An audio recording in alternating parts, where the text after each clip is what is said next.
Morning. Welcome to LegacyCast here this morning on Monday. And this is actually July 2nd, and I'd like to welcome a good friend here, Mr. Sean Douglas. And I like to welcome here because it's good to see some of the things that he's doing, with Success Corp and all the different things in the tribe that we're in together. But most importantly, I'd like to kind of pick his brain a little bit here this morning and find out what his philosophies are, kind of in the big picture as far as he building his legacy and what that looks like to him, and maybe some tips of what he can do for some of the listener here today. So, again, Sean, thank you for being here this morning, and how are you doing? Doing all right, man. Thanks for having me. It's going to have a great conversation.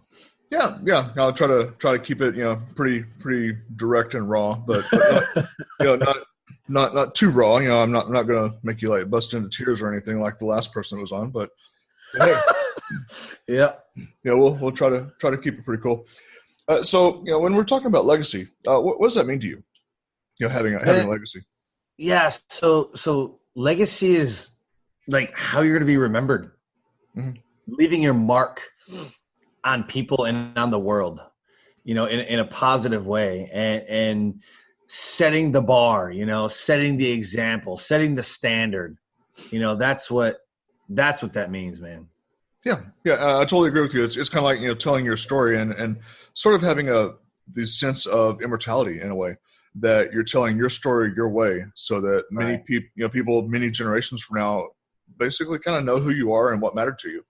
And so that's kind of the high level view of what I look at it as. So do you feel that it's an important consideration for people to really put thought into what their legacy is going to be? A lot of times people say, well, I don't care what other people think. I don't care what other people think. And for the most part, I kind of agree with that. But at the same time, you got to think about the impact of like your kids, grandkids, other family members, Mm-hmm.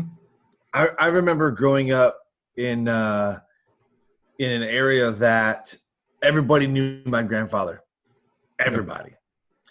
So when I did something stupid, it's like, oh, you're Hank's grandson. Oh, geez, he's gonna be upset. It was like bypass that the middle generation, and it was like, what's your grandfather gonna think? You know what I mean?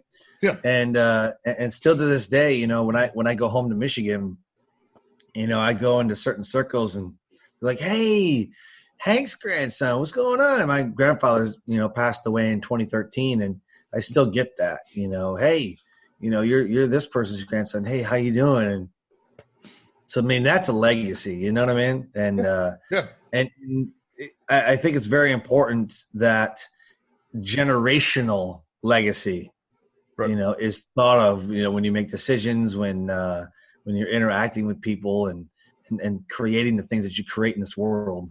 Mm-hmm. Yeah. And, I like that you mentioned, the generational legacy, because for me, everybody that knows me personally knows that I'm a person of faith. And so that really drives very, very much at home, what I do, because I even go from scripture within my business that, I'm commanded to leave a multi-generational legacy. And, if I'm not doing that, then the things that I build up are going to be given to somebody else who is. And so right. I just want to make sure that I'm doing things the right way, because it does leave that impact. And it's kind of like throwing a rock into the lake. It creates those ripples, and those ripples just continue and continue and continue. So everything that we do does have an effect on the next generation and the generation beyond. So what kind of an effect are you doing? So yep, absolutely. Yep. So how do you correlate that kind of a philosophy into what you do as a business? Well, I always ask myself 3 questions before I do anything, before I start a new business, before I interact with people, even before I come on the shows. I always ask myself 3 questions. The first question is, what am I willing to do more of than anyone else? As a speaker, as a podcaster, business owner, what am I willing to do more of than anybody else? And then the second question is, what am I willing to do differently? What am I willing to do differently? Either stand out, to be known as this person who is creating, whatever, like how is that going to happen? What am I willing to do differently, that makes an impact? And then the third question is, how will I connect? How will I connect with the audience? How am I connect with the attendees to an event? How am I going to connect with the organizers, the hosts, the guests? How am I going to connect? Is it through stories? Is it through different examples, conversations? So I use this for everything.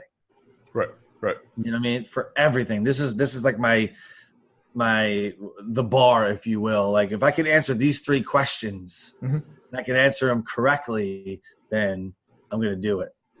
Outstanding. Yeah, I love that answer. If you're to think about your business and its future, for example, from a CEO standpoint, what would you say the 3 things are that would keep you up at night? Ooh. Well, currently, it doesn't really keep me up, but currently what I think about is the global reach that I could have. What does that look like? I might get a friend request from somebody in Sweden, but do they care about what I'm doing? Right. And I think it's way easier to have a global reach now than ever before. So that's something I think about. It's like, man, how do I get the Success Core international? And how do I translate what I'm trying to do into, the global scale? Sure. That's something I really, really think about. But other than that, I really I'm a super patient person, when it comes to business, because I know that it takes at least 6 years, for you to achieve exactly what it is that you set out to achieve, unless you're thinking small. I play super big, so if I say I'm going to have a global entrepreneurship brand, that means I'm going to have a global, worldwide, earthwide entrepreneurship brand. Right. And I know it's going to take me at least 6 years. Why 6 years? That's just the way it is. Well, sure. You know what I mean? I always tell people oh yeah, I'm going to be like a 6-year overnight success. Like they say, nothing worthwhile happens overnight. Right. Would you say there's perhaps any regrets of things that you wish you would have done that kind of bother you a little bit? No. Nope.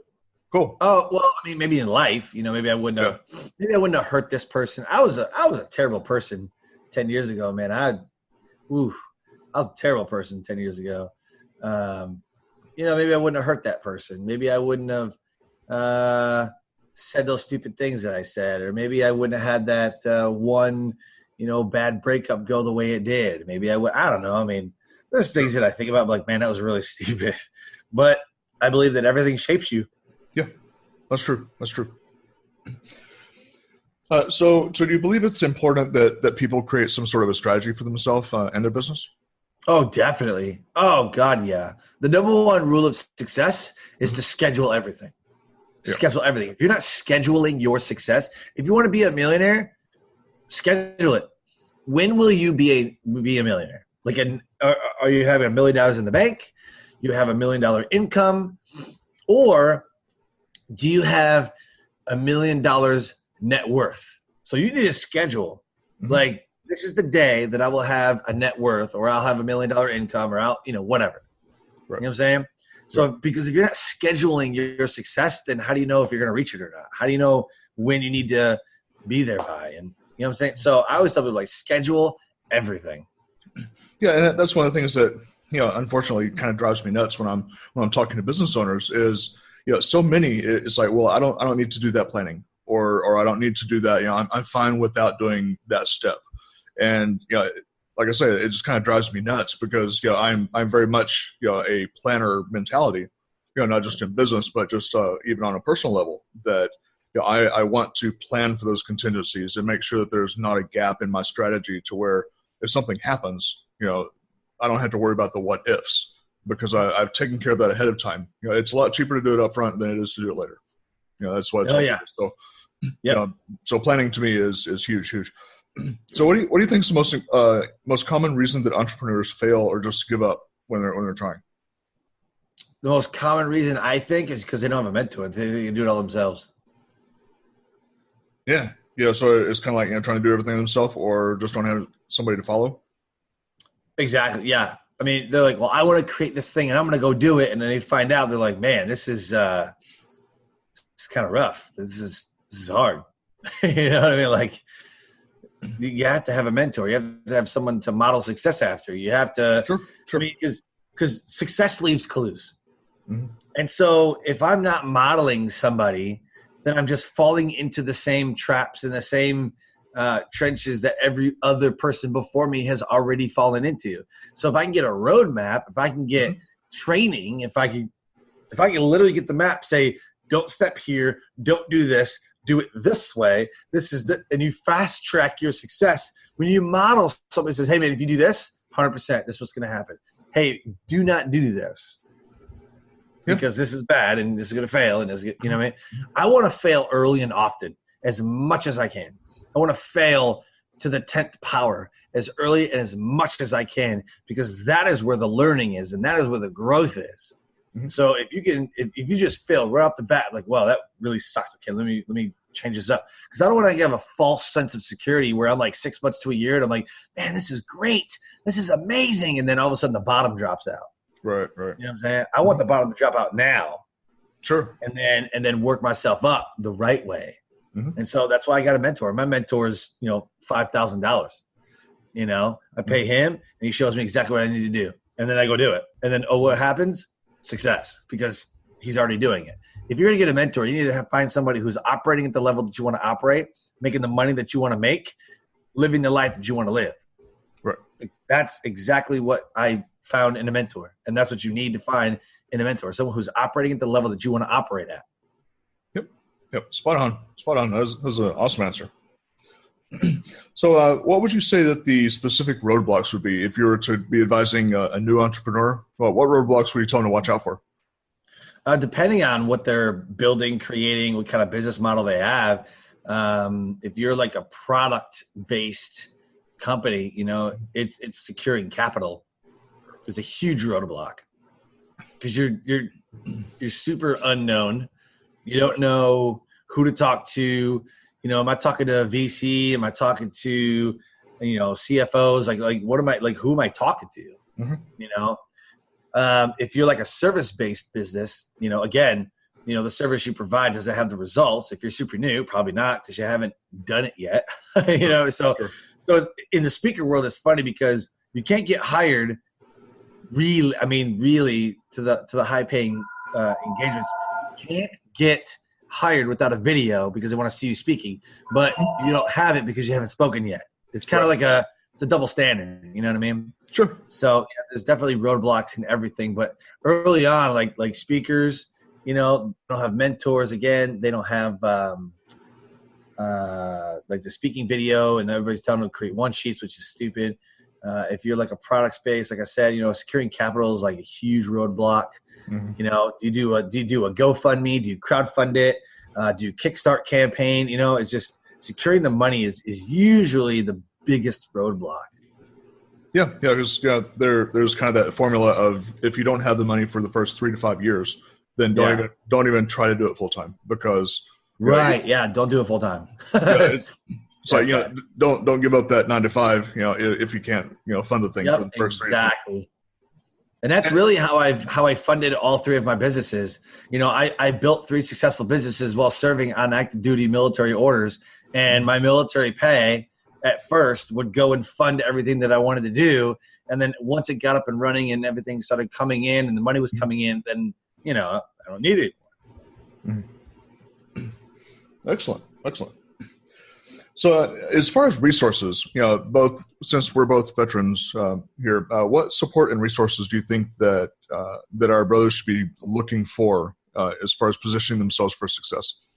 I always tell, especially veterans, people, like, look at the grants, man. Like, if you could get like a government grant somehow, depending on what your business is, sometimes you just don't have it. I'm on the fence with debt. Like, I don't want to rack up a credit card. You know what I mean? I don't want to